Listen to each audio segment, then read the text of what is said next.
Hello, this is Ron Macklin. I'm the author of Everyone is Afraid, and I'm the podcast host of The Story in Your Head, as well as the CEO of the Imaginal Community.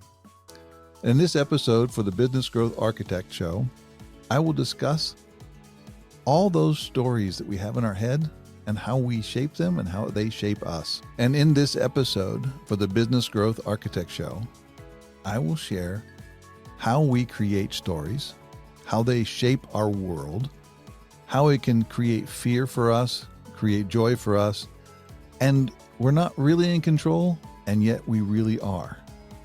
How this can shape your business, your relationships with your people at work, your family, your friends, and make your business much more profitable. If you want to learn more about this, jump right into the episode. And hello, fabulous person. Beate Gillette here. I am the host of the Business Growth Architect Show, and I want to welcome you to today's episode where we discuss how to navigate strategy and spirituality to achieve time and financial freedom. Truly successful people have learned how to master both, a clear intention and a strategy to execute that in a spiritual practice that will help them to stay in alignment and on purpose. Please enjoy the show and listen to what our guest today has to say about this very topic.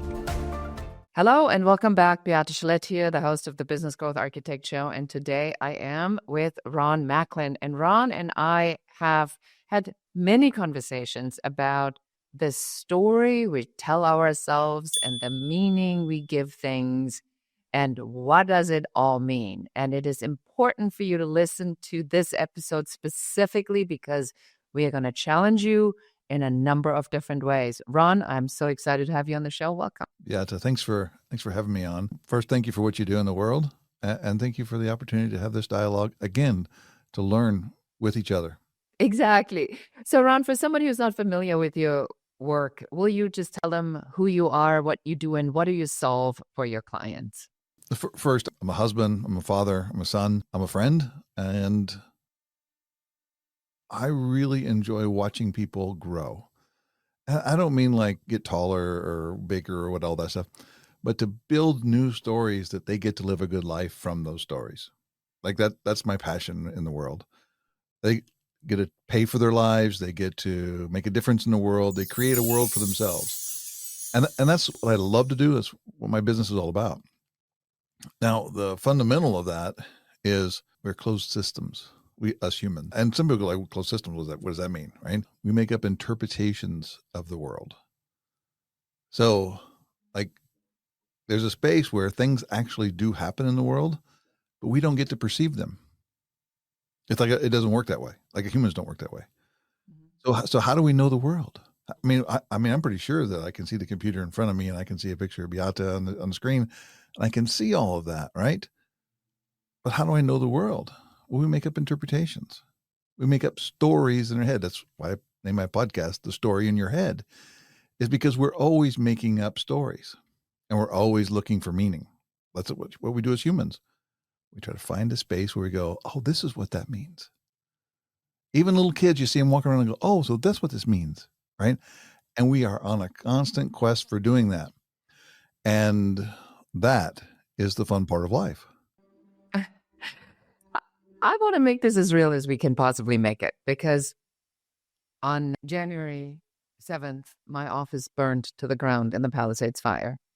And on the 8th in the morning, our home burned to the ground. We have gone back to the site.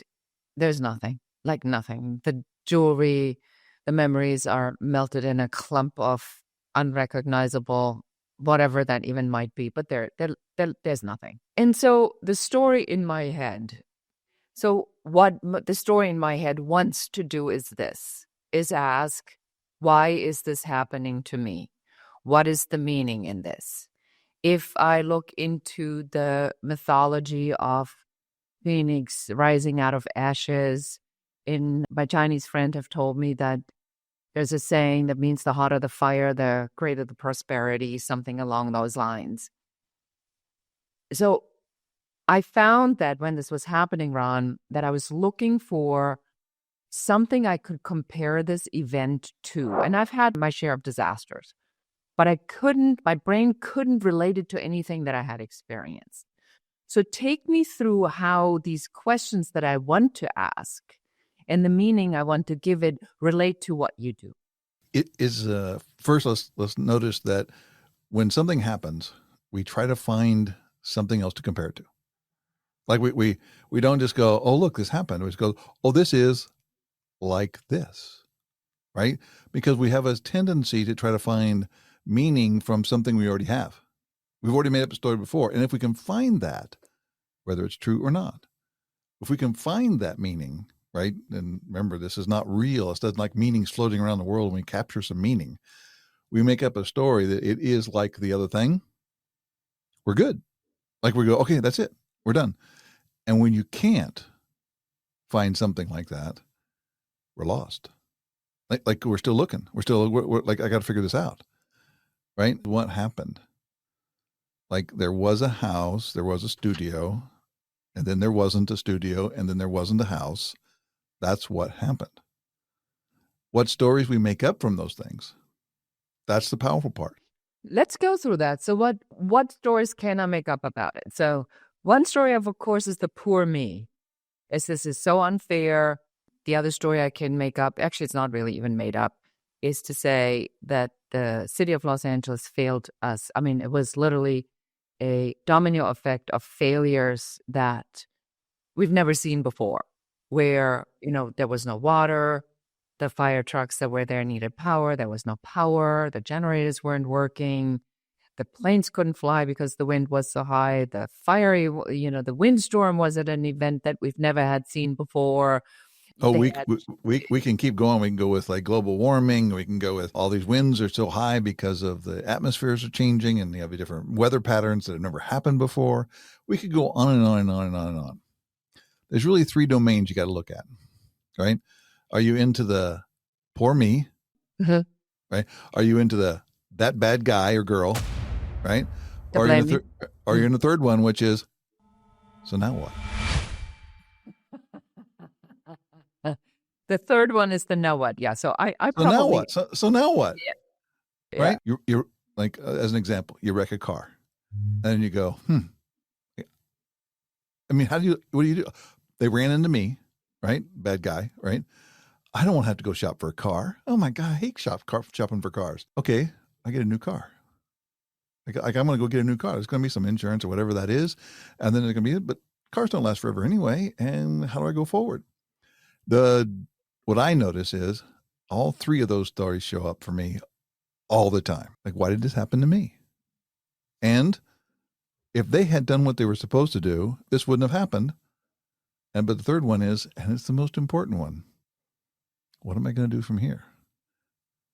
And it's not just about what am I going to do, like, well, I'm going to build this house, or I'm going to build a studio, or I'm going to rent a house, or I'm going to rent. That's details.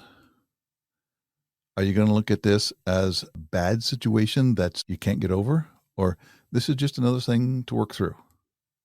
This is something I get to challenge myself on. I get to look at what we make it into a game, whatever we do with that, and the stories we create. Viktor Frankl wrote about this inside of the Holocaust. Actually wrote about it afterwards, but he noticed it in the Holocaust. And people would live or die based on their stories. And he could actually got to the place where he could notice when somebody was going to die because they smoked their cigarettes. And the cigarettes didn't kill them because it's just a cigarette, right? Mm-hmm. But the cigarette was a piece of money to go get something done because they wanted to know what from here. But the moment they lost that story about where do we go from here, they went into the poor me, or those suckers, those bad guys did this to me.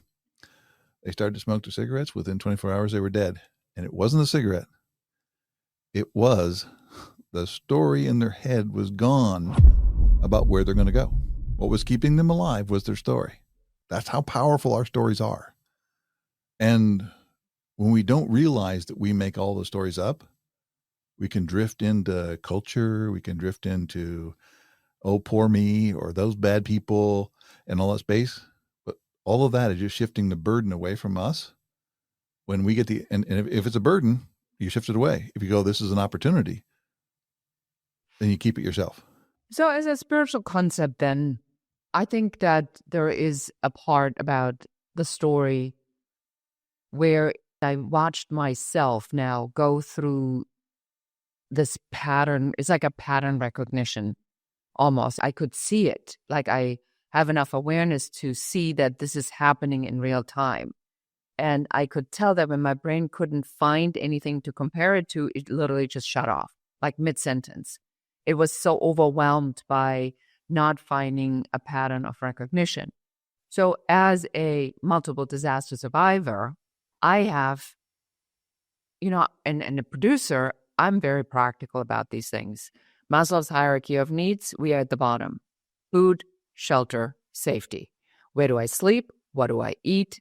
Where do I go where I'm safe, where I can lock a door and whatever saber-toothed tigers can come and get me? But there is a piece sort of in this meaning, and I want to spend just a little bit more time on it before we move on to how do we implement this in business and strategically. So there's just a brain pattern piece, what I'm hearing you say, that almost runs automatically. How do I recognize when my brain does that? Can we help the audience just to say, this is how you recognize that you're telling yourself a story, or this is when you know you're falling into a story, or this is how you know when you get triggered by an old trauma? Is there any tips you can give them? Yes. There are some things to help notice. And first, we have what I think it's called the amygdala. And we have this, it's also been known as the hindbrain or the dinosaur brain or the reptilian brain. And it's a part of us and who we are, right? And all animals in the world have this, right? And what that means is when there's something going on, it reacts instantaneously, right? And normally it reacts quickly to threats, things that can scare us, things that harm us, things can end our lives or end those who we love's lives, right? And when your body does that, like when that part of the brain does that, it gets ready for, your body gets ready for fight, flight, or freeze, right? And those three things are all part of who we are, right? Possum plays possum, right? Freeze, right? Flight, bird, gone, right? Fight, bears, right? They charge in, right? In fact, I think it's the horse that if you push on a horse, the horse pushes against you. Like normally you push on animals, they run away. A horse will push into you, right? So they're fight, flight, or freeze. And your body's getting ready for that. Now, we may not notice what's going on in our brain because our brain's noticing our own brain, but we can notice our body, right? Do you feel your stomach get a little queasy, right? That's your body getting ready to fight, or freeze. Can you feel your hands start to get sweaty or palmy, and everybody does it a little differently, right? And our bodies do that when we notice our bodies, but we have to train ourselves to notice our bodies. Like we go, oh, I don't feel so good. What's going on? Oh, I can feel it. My hands are my knees, my legs, right? All of those things are, oh, there's these things going on. My body's getting ready to fight, or freeze. Yeah. And now when we begin to notice that, we can go, what? Because it's not the world. Remember, we talked about it a little bit earlier. The world, we're closed systems. We don't see the world. We don't smell the world. We make interpretations of what we see and what we smell, what we feel, and what we touch, everything. So now it's like, what story am I telling myself right now? Is it valid? Who can I talk to?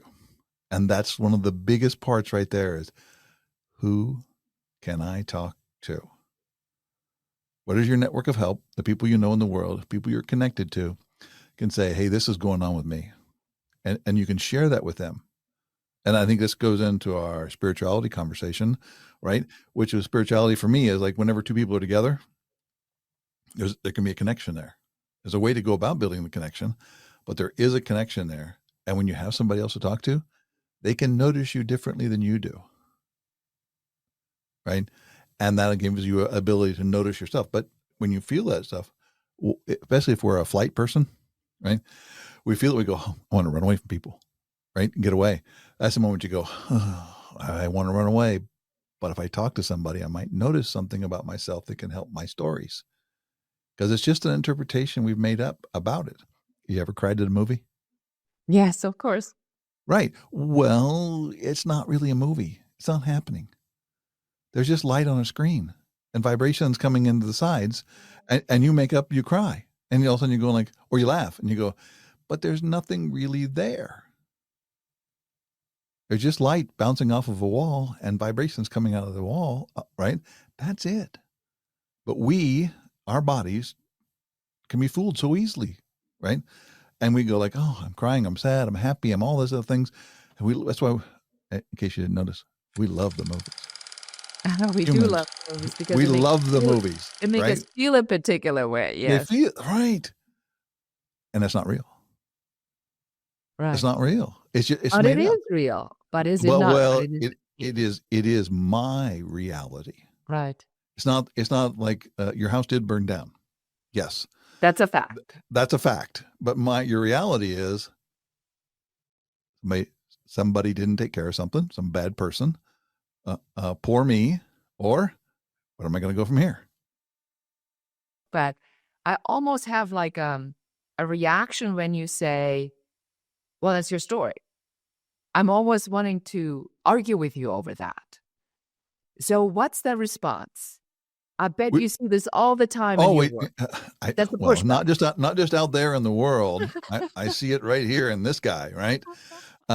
We love our stories, and we think they're real, right? And we've spent, well, for me, 60 years figuring out how they are real. But then, like when you begin to go, okay, so let's try out a different story. Then all of a sudden you go, well, it's different now. Like, so can you change your story? Yes. Can you forget the old story? No. I'm going to say that one again. Can you create a new story? Yes. Can you get rid of the old story? No. And that's hard, right? Because you go, but that story's still there. Yeah, That I think story's still there. the biggest change in the story was when I was doing a lot of spiritual work, and I have a lot of trauma, childhood abuse, and that was very real childhood abuse. I mean, these things actually did happen. And then when I got into what you talk about, looking at it, what meaning do you give it? So the reality is, here was a child with a mentally unstable mother who abused me because for whatever reason she has. And then you recognize that the meaning that this abuse had is responsible for how I love, how I work, how I take care of myself. So there's good things, unbelievably independent. I always figure out a way on how to get out of any situation, including the one I'm in right now. But then there are negative things about it. So what I want to do is I want to keep the parts of the story that are good and own them, but I don't want to keep the parts of the stories that are not good and blame her. When I realized that, I was like, what am I doing here? Can you explain sort of our response to say, well, I got here because I worked really hard, but I don't take the negative events that contributed probably just as much as my hard work or the reason why my hard work took place. It's almost like I want to divide it in my head. You know, can you explain what I'm doing here or what we typically do with the good and Well, the bad? yeah, well, in our head, like our stories, right?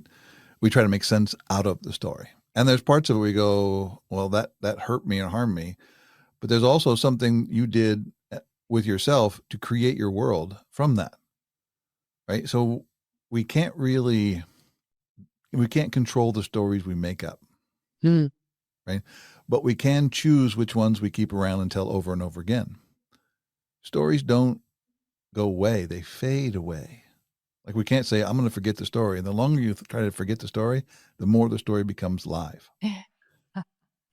Where the Right? what is it? Where the energy flows. That's what you're going to live.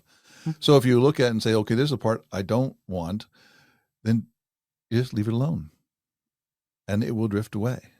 But not like it drifts away. It's not living in your head. But think about the stories that you want to keep. Those things you did well. Those that are the skills you want to go or where you want to go. It's like, where do I go from here?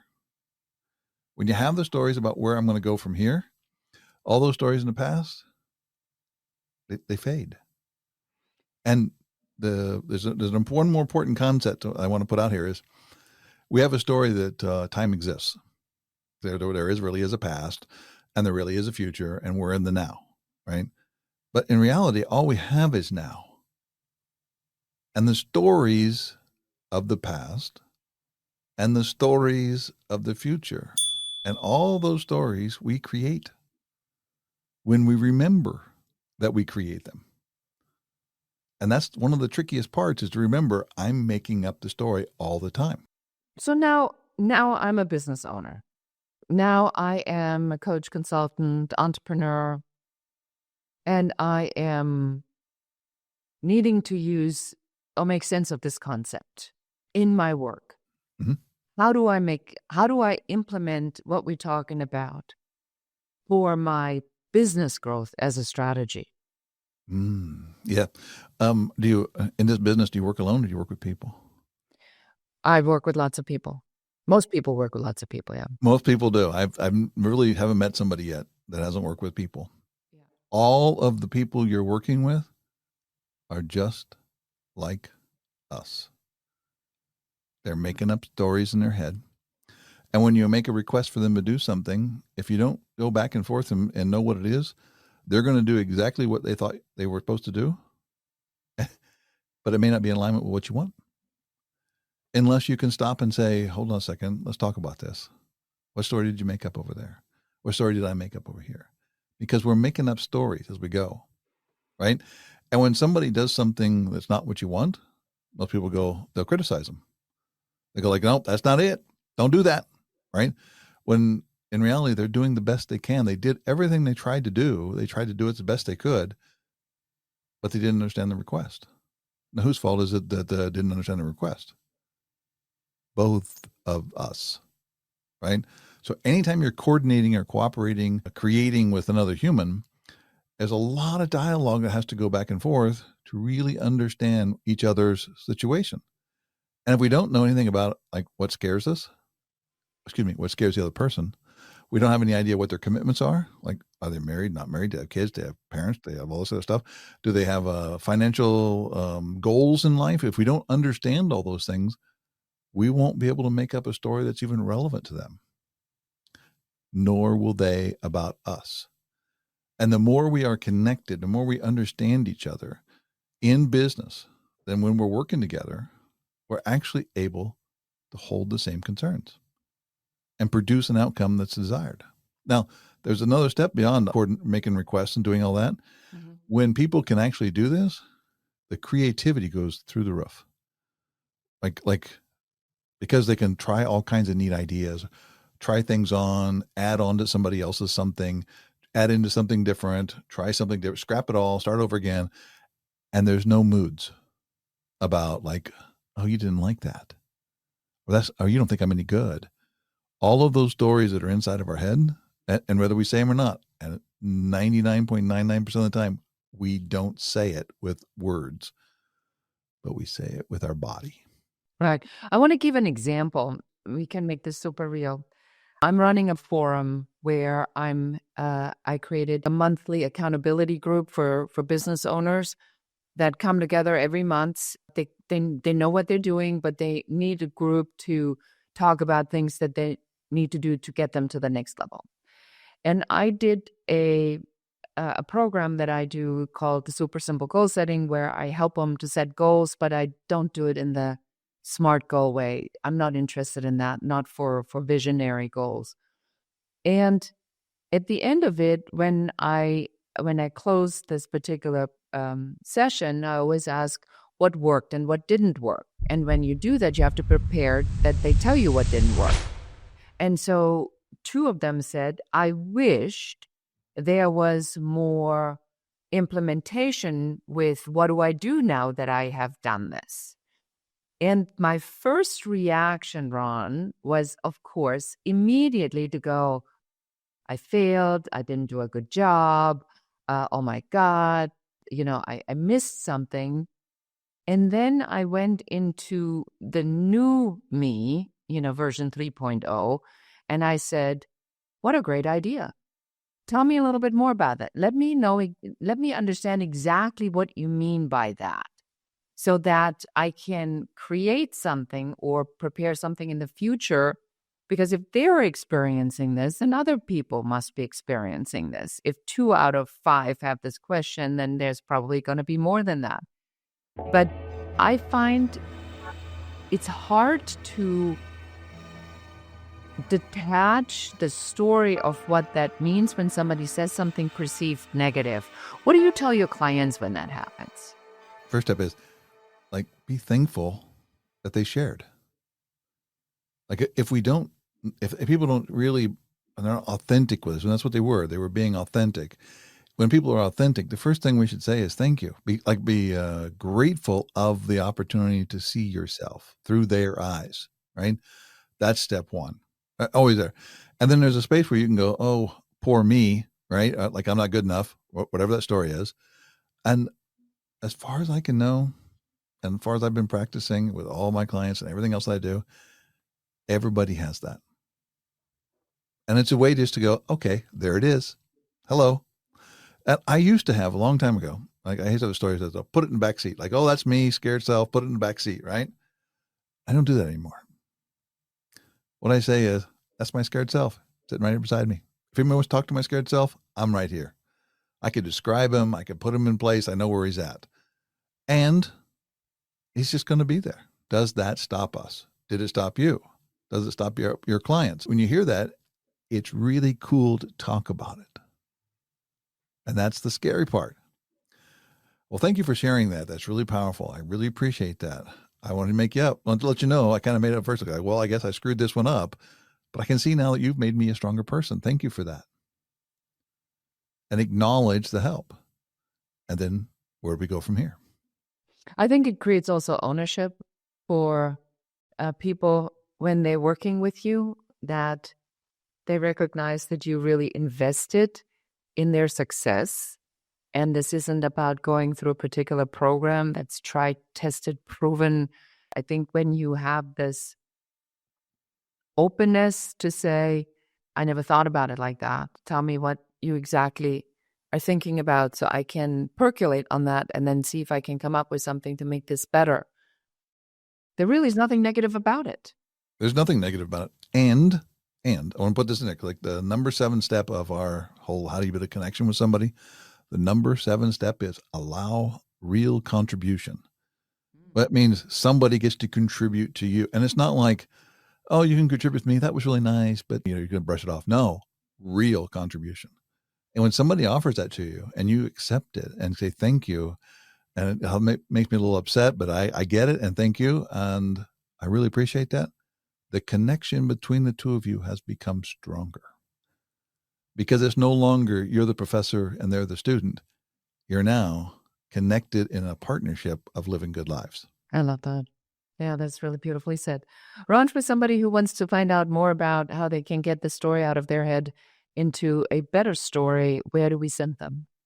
Well, there's several places. You can always check out our podcast, The Story in Your Head. It's on Apple, Spotify, and on our website, macklinconnection.com. And you can check out some of our blogs on Imaginal Community, which is a Mighty Networks page. And you can always read my book, which is The Story in Your Head. Which I have read. That's a podcast. It's Everyone is Afraid. And that is what connects us, not separates us, right? And you can always reach me at ron@macklinconnection.com. Wonderful. Well, thank you so much. I really appreciate you being on the podcast today and sharing your information. The more I do the work, the more I realize that the story, overcoming the story, is really a critical element of success, because you cannot operate in a situation when a story that is irrelevant to the situation is running that happened a long time ago. And when you are able to recognize that that's a story that's running and it has literally no relevance with this particular experience right now, it frees you up to make decisions that are important for right now and not based upon oftentimes a traumatized 7-year-old. And that, in my opinion, is a good place to be if you want to be successful in business. Ron, thank you so much for being on the show. I'll talk to you again soon. Gotcha. Thank you. And that is it for us for today. If this episode resonated, go ahead and please share it with 1 or 2 people that need to hear about how they can get their story out of their head into a much better story. Thank you so much for listening or watching this episode of the Business Growth Architect Show. And until next time, and goodbye. So appreciate you being here. Thank you so much for listening to the entire episode. Please subscribe to the podcast, give us a 5-star review, a comment, and share this episode with one more person so that you can help us help more people. Thank you again. Until next time. Goodbye.